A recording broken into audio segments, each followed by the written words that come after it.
दिलीप ओ दिलीप दरभंगिया देखक केना चमकै छै। ठीके भाई तू तो ठीके कहे छ।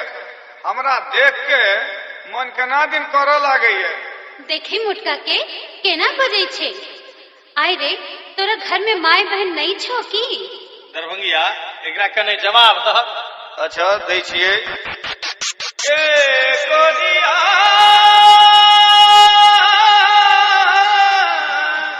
सुने हमर तू बोली है ना सकिए तू चलबे छे गो